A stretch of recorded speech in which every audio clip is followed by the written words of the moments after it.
Hello, welcome to our next tutorial.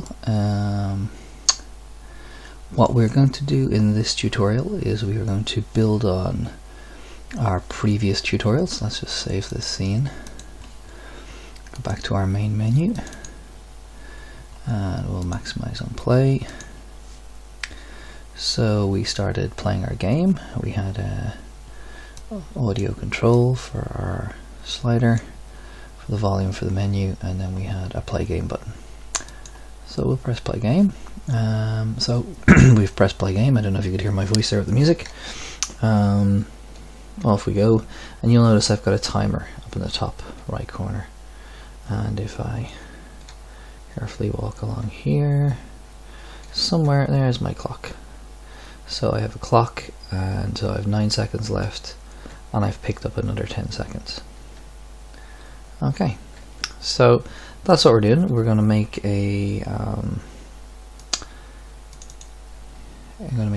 prefab clock so we can drop lots of them in. We are going to basically look at creating a variable that we can access and do a top up. So the top up could be, we could be topping up health, we could be picking up goals and adding to a score.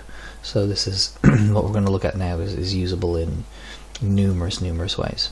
Okay, so let's just build it from the beginning. So I'm going to delete my clock, and I'm going to delete my time element here that's in my UI, and I can come back to that.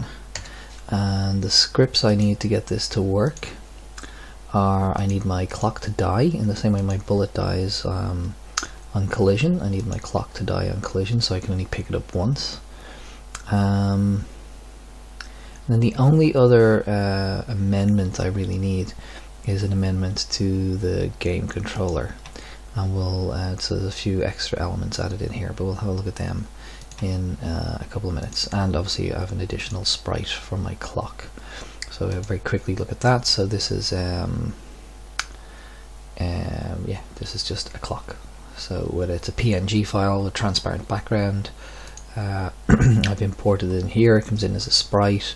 Haven't done any editing to it, so let's just add that into the game. So there it is there. It's quite large. Now I want this to animate, so we'll do a little animation on this first. So we'll zoom in on it. So there's my clock. I'm going to drag my clock script, and then I'm going to open that up and show it to you. That's it there. So it says function on collision enter 2D, call collision 2D. If this is the object I'm colliding with, and this is me, so I'm saying if the object I collide with has the tag player, then destroy game object. This is game object with a small g, so that's basically destroy the object that this script is on. So destroy me basically, and it's going to sit on my clock. Now I want to make an animation for a clock. It's quite simple. It's a bit big, so let's just rescale it first of all. So I'll give it a scale of, say, we'll just leave that for the animation. So we'll just go animation, or window animation. So here's my animation window. Unlike before when we were using the other sprite sheets, it says, do you want to make an animation? And we just go create.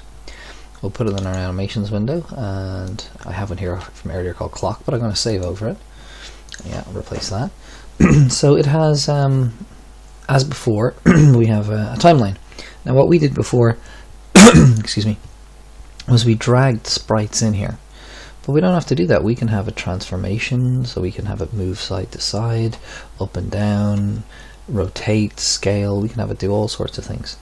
So let's just give it a, so once we change one of these settings, it'll immediately start to keyframe. So let's give it a scale of you say 0.3. You can see it's got smaller, and it's added a keyframe here on scale 0.3. Now so there's my clock. Now so you can see that it's got scale keyframes. And what I can do is I can just move forward in time and then change them. So let's say 0.5 and 0.5.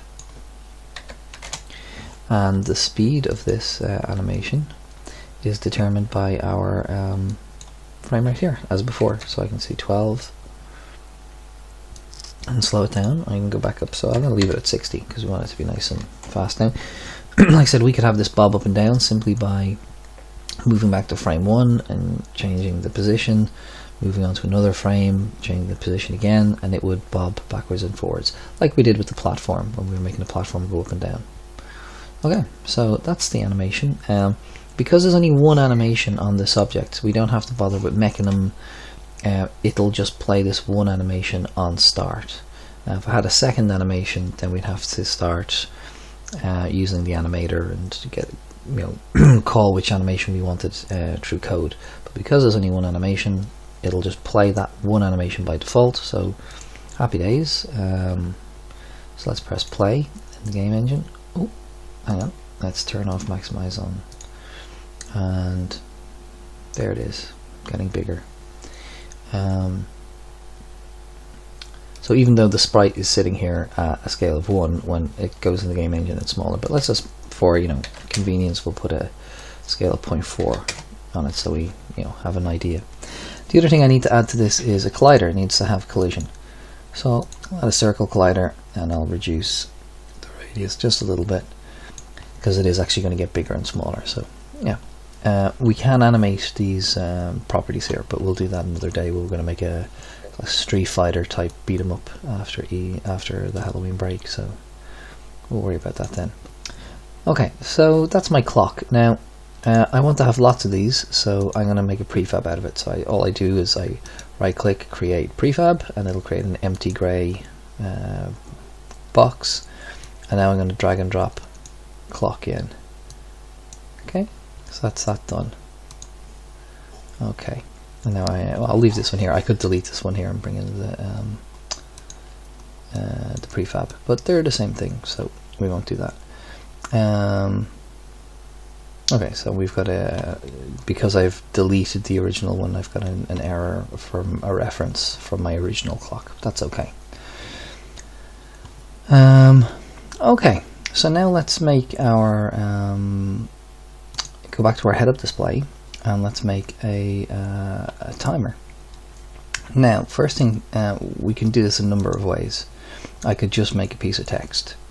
All text in Unity can be dynamic, but instead we're just going to make a button because it's going to be easier to see. Or we could just make white text because the background is dark. But whatever you like. I'll show it to you on the button. They both kind of work the same way anyway. It's the same technique. So I'll make a button. There it is there by default. We'll rename it timer. We will I'll just leave it its standard sort of settings on it. We'll anchor it to the top right corner and then give it a position of 0, 0. So now it's anchored up here, and I could zoom out. Let's do that, and then let's move the button. Now, the first time we did this, we changed the canvas to scale. So that the canvas is a scaling canvas. So if we go here, it says scale with screen size. So I don't have to worry about that for now. So I can just position this here, and I know that wherever it's going to be when I press play in my game, that's where it's going to be. And if I maximize on play, it'll scale up. So there it is. Happy days. So we're going to turn this into my timer.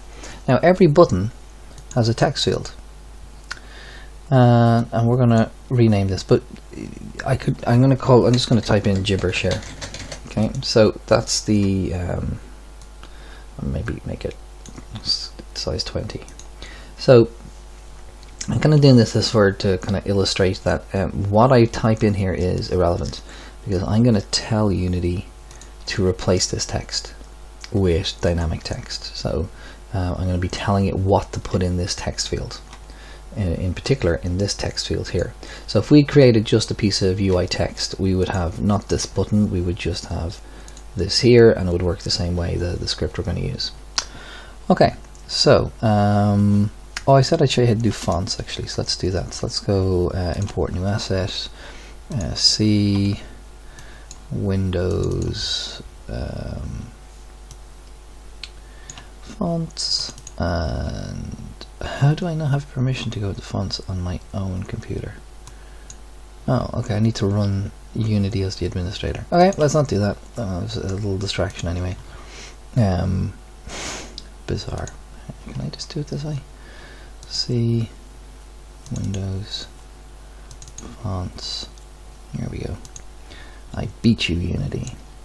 So I can just grab a font. So let's say this one here, Franklin Gothic, and I can drag and drop it into Unity. And then when I select my text here, I can drag and drop the font in there. And now when I press play, you'll see that I've got a different font. Not very dramatic, but just to show you it works. Okay, now so now we have a couple of things to do. We want to display our time on this, and then we want to, when we collide with our clock, to delete the clock, send a message to this timer, and yeah, basically get more time. So the scripts for that are contained on the player script and on the game controller. So we're going to look at the game controller first. So game controller has, and this is the error it's giving me down here. It's giving me, this is our starting time. We have a time of 30. The fill amount and the content, these are a reference to our health bar that we were using before. So I'm not going to refer to them now. So these are our two new variables today, timer and timer text. So this is literally the amount of time we have. And then it's saying where's the text field that this 30 needs to go into, and that text field is here. So I drag and drop that over here. Okay, I'm waiting to see if this disappears. Oh, it should go away now when I play. So let's have a look at the script. So this is our game controller script. So let's open this in, where are we? Game controller. So I've kind of separated these out. So these are the two variables that we put in before for our diminishing health bar. So we could not use the green bar going up and down. We could display our health as a number and use the same technique that we're looking at today. So I've gone variable timer float. So it's basically a decimal, and time is a decimal. Variable timer text is text. Now I can only put this in because I've loaded in import unityengine.ui. So I've told Unity to use the UI, the user interface library, which is all of the head-up display, all the canvas stuff. So this needs to be here for this to work. So I've said it's a text field. Now I've added this in, function update, and we'll get to this one in a second. So all we had from before was this function. So let's have a look at function update. Function update says timer, which is my variable here, minus equals time.delta time. So basically subtract time from this number. So this is 30, and I'm going to subtract time from it. So the game starts and 1 second has passed, 2 seconds have passed, 3 seconds have passed. So that 1, 2, 3, 4 is being subtracted from our starting number 30. So it's basically a countdown timer I've made here. Very simple. I've got a number, and then I'm saying that number, subtract time from it. Now this is the line of code that makes it interesting. So what I'm going to do is I'm going to remove this. It's going to go Control C and delete it, and down here I'm going to comment out that piece of code. I'm going to save it. I'm going to show you what you get when you put this in. So this is timer, so this is my time, and I've said timer.text equals time left colon space timer. So this is basically what we're going to see as a string. So let's say I want to put in hello plus timer. So we'll save that and we'll see what we get. So let's go back into Unity and press play.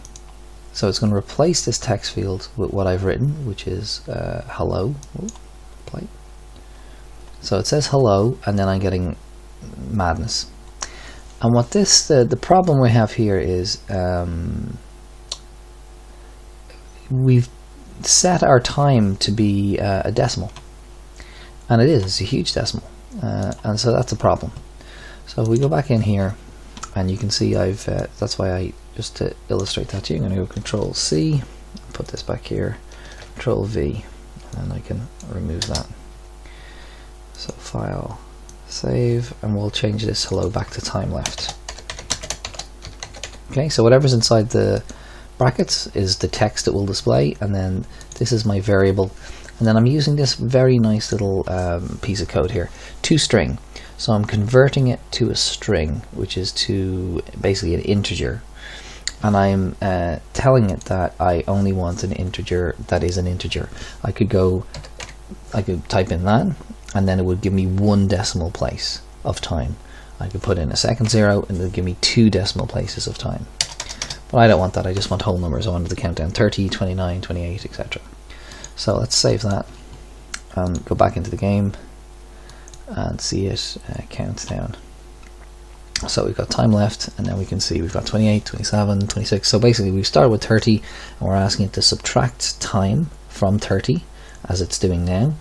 But we've also stipulated that count down or subtract time, but time as an integer, so with only 1 or you know, without any decimals, and that's what gives us this nice simple clock. Okay, so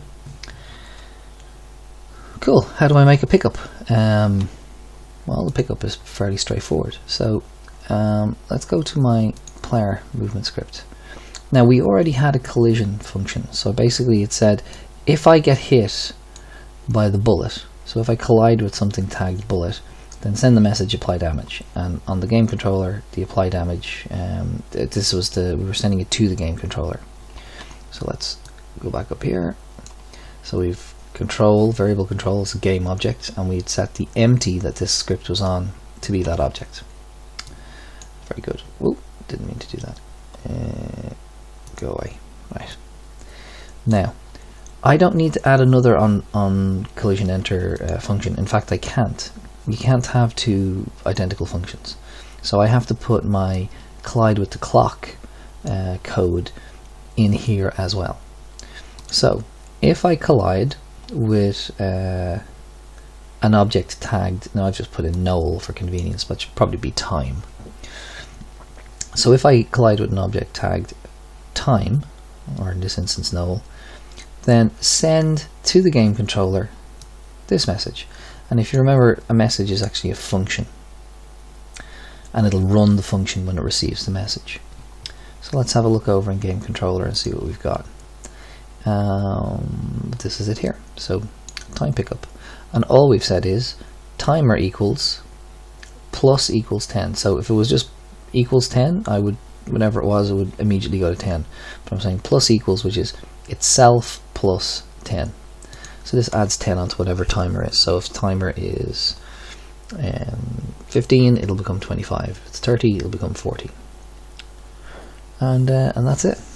And you get obviously to determine this. I could declare this as a variable, and then I could have up here variable pickup amount, and then you know, so we could make that something that could be controlled from within Unity in the editor, so that, you know, if you were trying to make a tricky part of a game just the right amount of time, you could play with a pickup. So let's see it working. So where is my clock? There it is there. So we'll zoom out a little bit and see where the clock is in relation to the player. So this clock, now we haven't tagged it. So we've said if I collide with something tagged null, add 10. So let's put the tag on. So give it the tag null. So I'm not going to maximize on play.